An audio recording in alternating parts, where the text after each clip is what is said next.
Hi, congratulations on your new RV. We're really excited for you. Please make sure before you're signing that you bring the following items with you. If you're a cash buyer, please make sure that you bring a cashier's check, no personal checks at time of signing, or you may bring actual cash. If you're a finance customer, please make sure that you bring proof of insurance listing your specific lien holder. If you need that information, please call us ahead of time. Also, make sure that you bring all valid driver's license of all persons that will be listed on the title. If you have a trade that you're trading in with us, please make sure that you bring your 10-day payoff as well as your title and all persons who will be listed on the title of that trade. Arrive 30 minutes early before your appointment time so we can properly inspect your unit, and also make sure that you have the fridge on and running prior to arrival. If you have any questions, please feel free to give us a call at 810-686-0710. Thanks so much. Have a great day. Hello, this is Mike with TradeWinds RV Center, here to congratulate you on your Flagstaff E Pro 20 BHS travel trailer. I'm here to walk you around it, show you how to use a few things to get the best out of your camping experience. Let's start by talking about arriving at the campsite and a few things to take into consideration when parking. On your campsite, I want you to leave plenty of room for that awning to come in and out. It'll come out quite a bit ways than that. On your off campsite, beside your slide, I also want you to think about where your power and water connections are going to be. Power and water are both on your off camp side toward the front of the unit, so park accordingly so you can utilize facilities at the campsite. Once you arrive, unhook our hitch. First thing we're going to do is level our unit. Comes with a power tongue jack, night docking light should you arrive at night, retract to lower, extend to raise. Now should you lose power, underneath your happy jack here, you can get your hand crank for your stabilizing jacks in there, and that'll get this up and down if you don't have power. Speaking of power, check your battery post now and then, make sure those haven't wiggled loose. Once we got our unit level, we're going to stabilize it. All four corners of the unit have these stabilizing jacks. 3/4 inch hand crank. You can use an impact driver or a drill gun. I just recommend you slow down when you get to the bottom. I'm going to recommend stabilizing jack pads. Jack pads are going to protect the feet of your stabilizing jacks from dirt and debris and hot blacktop in the summer. Better distribute the weight. Get a 4-pack of those, put them down underneath these, and run these down just until they're taut. Now remember, our unit's already level, so we don't want to lift it at all. As you see, with hand, you can run it down in just a matter of seconds. Now again, once you have some resistance on your hand crank, that's as far as you want to go. We're just stabilizing it, not lifting it any. Get all four of those down, one on each corner. Got our unit level and stable, we can hook up our power and water. Power cord. Where they'll go in now, as you see, you've got one with a turn with an angle. Get that in there. Once it's in, turn it to the right, that'll lock it in. And then put your black washer in. Now at the end of that 30 amp service, should you need to plug into a 110 somewhere, in your convenience pack will be a 30 to 15 amp adapter you can plug in on the end in case you need to plug into a 110. All right, we got our power hooked up. Let's hook up our water. At campsites, we're going to hook up here to city water connection. First and foremost, your water pressure regulator. This water pressure regulator is going to reduce the water pressure to 40 to 50 psi, protecting the lines in your unit. Always use this when putting fluid into your unit because you don't know what the water pressure is at each one. Hook that up. Hook up your hose. Don't turn your hose on quite yet.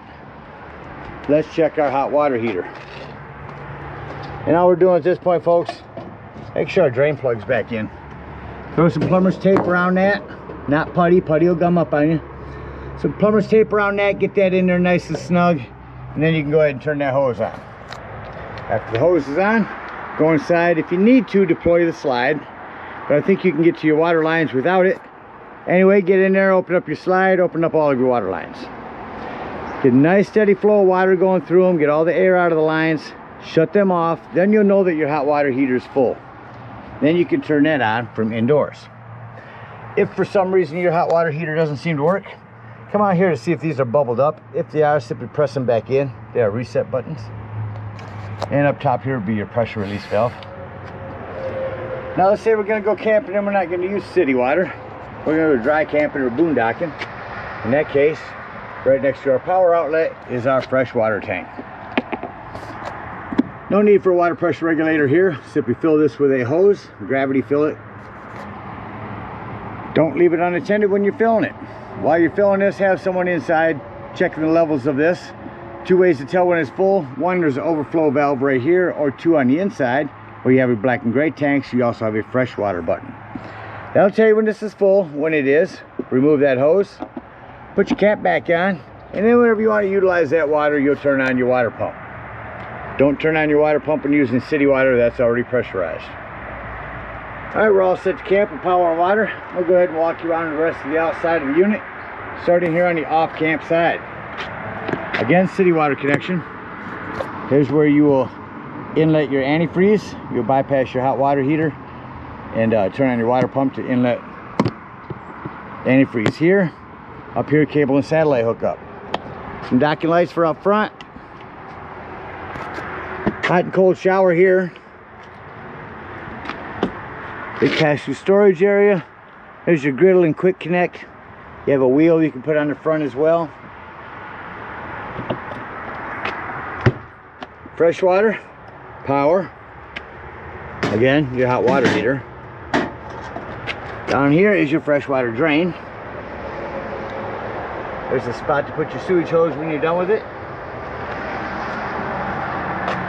Come down behind your slide. Below is where we'll dump our black and gray tanks. Access to your bunk area, which went inside. You can flip this up, lock that in there, and have a huge storage area. Just remember, when you're utilizing it as a bunk area, make sure you got that locked.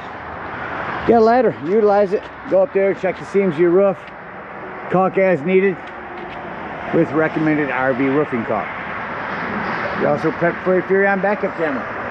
Device you can purchase from our store that sits on the dash of your tow vehicle, electronically communicating with another little device you put on here. That'll give you a backup camera for the unit.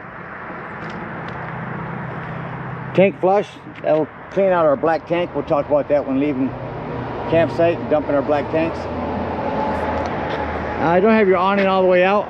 If I did, you can pitch adjust this. You can pull down on this and that will pitch your awning away for rainwater to drip away. You have this metal table, and this is a frame that sits on here, and you can slide that griddle onto it. There's your quick connect LP for that. It's got a couple of 110s, a vent for your microwave and outdoor speakers. There's a flue for your furnace. Two things on that. One, make sure it's never blocked, and two, if you are running your furnace, steer clear of it. It gets hot. We got a porch light, our main low point drain. This will hold your entry doorway back and open, and our pass-through storage again. Your propane does come with a cover. It's on a regulator, pointed toward the tank you wish to be using. Lefty loosey to open. Green means you've got gas. Get your Let's Go Aerial bike rack.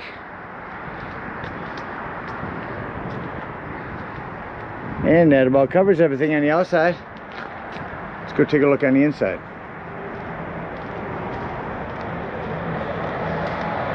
On these step above steps, the biggest thing I want you to remember when opening them, have your entry door all the way open, which you can't do at the moment because of your awning. Brings me to another thing, bringing your awning in and out, make sure your entry door is not all the way open. You want that to be able to clear. Coming up inside, first thing I can point out inside is your fire extinguisher. Make sure that you and everyone that's camping with you knows the fire extinguisher is located at the entry doorway in case of an emergency. To my left as I come up top is a control panel. That'll be your battery, fresh water. That's what I said to hold down when filling up your potable water. Black and gray tanks. Here's where you turn on your water pump if using that potable water. Here's where you turn on your water heater if hooked to gas, your water heater if hooked to electric, and it does make a difference. To the right of that is a tank heater. That'll turn on a little 12-volt pad on your tanks. That'll keep them from freezing in inclement weather. Tons of lighting here. Slide control and awning control. Again on that awning.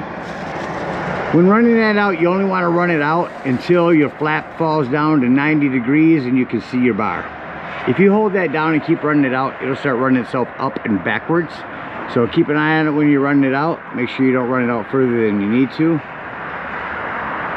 Awning lights turn on and off indoors, as does this porch light.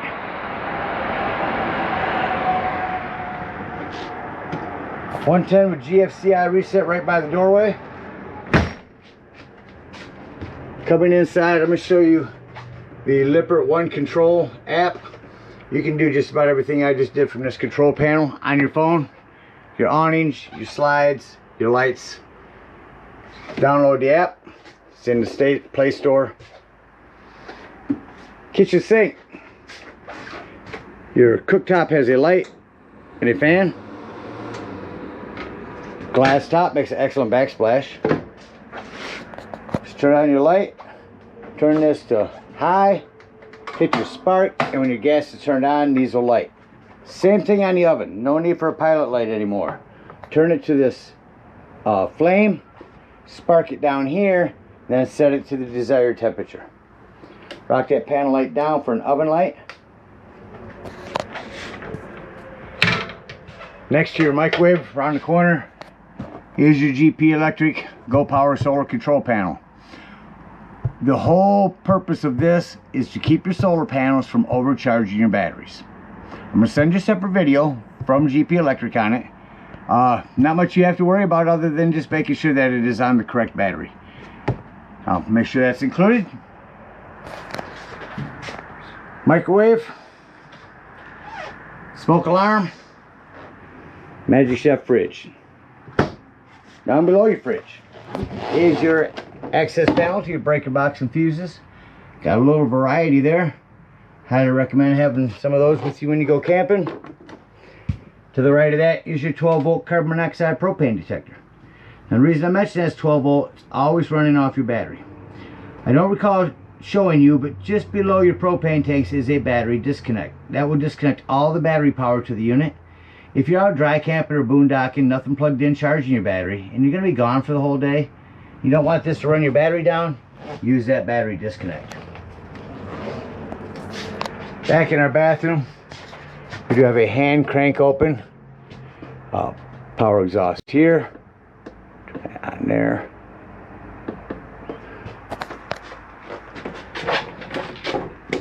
Another 110. Our bunk areas. Explained how the bottom works from outside. Around the corner there is a 110 and USB port. Storage under that bed as well. And a ladder to get up onto the top bunk with. Here's your furnace thermostat. Crank that up. Shut that off. You heard it kick on. It'll take a couple of minutes for it to cycle through before it shuts off. There's your AC. We'll run up here. You just turn that on by hand here. I left this down just to show you how to turn this into a bed. So just put your table down on the top lips. Put these cushions down in there. And there's a bed. Actually travels nicely like that. If you want to turn it into a table, lift our cushions up. Lift this table up. Off there. As you see, we've got metal clamps on our table and the wall. So we just have to connect them and then set our top down. Them in. Just like that. On your bed area, you got a pop-up power port. You'll have a 22-inch Furrion TV here. Make sure you have this light on when running your digital channel scans. Wi-Fi Ranger here. Sound system. Pick a channel up here. Athosha boy. So music indoors and outdoors. Ryan turned the females. Zone 1 is indoors. Yes. And Mariah Zone 2 is Burton outdoors. Or I'm allowed both. to play Little League. AM, FM, Bluetooth. Nice system. There's where you turn on your Wi-Fi Ranger. Tire pressure monitoring system. I'll tell you about that. And down here is your inverter. It about covers everything on the inside. It's act like we're closing the unit up and leaving the campsite. I like to start by shutting off all of my lighting. That way I can walk around the unit and see all the individual lighting that I may need to walk through and shut off.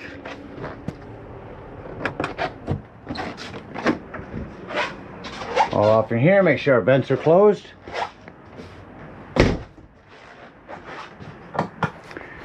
Now I've got all our lights off. I will turn on just the interior lights and say doors and drawers. Walk through your unit, make sure all doors and drawers are closed. Nothing's going to impede your slide from coming in.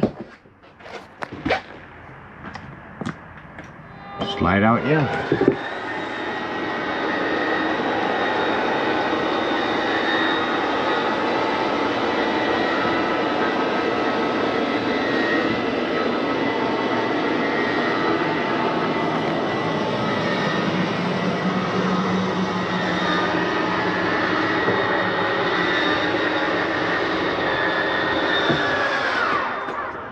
Alright, that's in. Shut off our interior lights. Exit the unit. Getting on these steps. Make sure our door is all the way open. You see how close it actually comes. Lock this in. Now before you leave the dump station, lock and deadbolt this door, lift and turn this handle. I say that in case you want to go inside and check the levels of your tanks as you're dumping. Alright, if we're out boondocking, we're going to bring up our stabilizing jacks, come over here and dump our fresh water drain. Otherwise, bring up our stabilizing jacks, unhook our power, our water, our cable, and head on up to the dump station. At the dump station, park accordingly. Your dump is going to be almost to the very rear of the unit, on your off-camp side or driver's side of your tow vehicle. Get there, hook up your 10-foot hose that comes with your convenience pack. First thing you're going to pull is that black handle. That's going to be your sewer outlet. When it sounds like that's no longer draining, go inside, check your tanks, make sure black is showing empty. If it is, leave that black handle open, grab the hose at the dump station, and come up to this tank flush.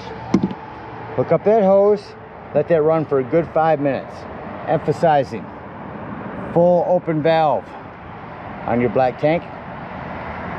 When that's done, remove your hose, make sure all that washout that you just put in there has drained before closing that black handle. Then you pull your gray handle. While my gray handles go, I like to dump my low point drains. Get up underneath there, remove the caps from both of them and drain them out. If you're done camping for the season, you want to dump your hot water heater. When them low point drains are done, come up in here, lift up on this pressure release valve. Careful, a little hot water will come out of there. When that's done, push that back down, otherwise your door won't close. Then you can pull your drain plug for the residual hot water. When your gray is done, close that handle, pull off your hose, take that hose and conveniently and sanitarily store it right in here.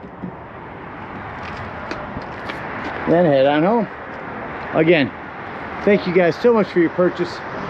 Hope you enjoy this E Pro for many years to come. Happy camping.